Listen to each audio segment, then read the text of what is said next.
taking off today, I had a slight problem. The wing took an immediate hard right turn and I buzzed a vehicle that was coming down the beach. The wind is coming from my left to right, behind me. Remember that because it's the most important factor in the problem that I was facing. After flying over the vehicle, I noticed that I could not turn left. And if you remember back several episodes, I had shortened my brake and tip steering lines 4 more inches. So as I started to apply as much pressure to the left brake as I could without collapsing that side of the wing, I noticed I was still turning to the right. I decided to gain altitude and assess my situation. I was still turning to the right, which offers no place to land, and that was my primary concern.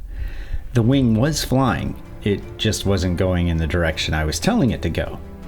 Weight shifting was barely helping. But after much effort, the wing started slowly moving to the left. And to the left was, again, the really only option I had.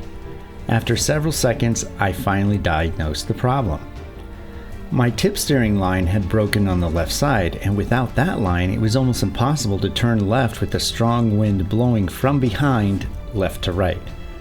All I could do is hold pressure on the left brake and weight shift as much as possible to force the wing to come around. Again, turning to the right was not an option as I would not be able to stop that right turn against the wind.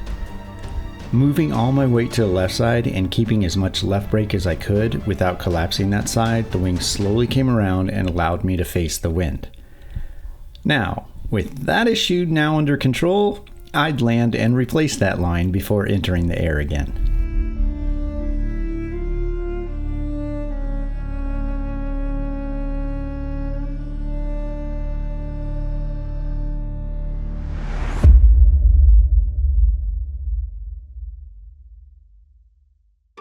I had to go through the video of the prior flight to figure out what the problem was. Here, as I'm coming into land, you can see that my tip line is attached, but I had lost the sheathing on it. Actually, I had observed this for several flights up to this point, and I didn't think it was in need of replacing yet, and I was keeping an eye on it. As I land, I kite the wing down, and for a split second, you can see that sometime after landing, that line broke. Note to self, take line replacement a little more seriously next time.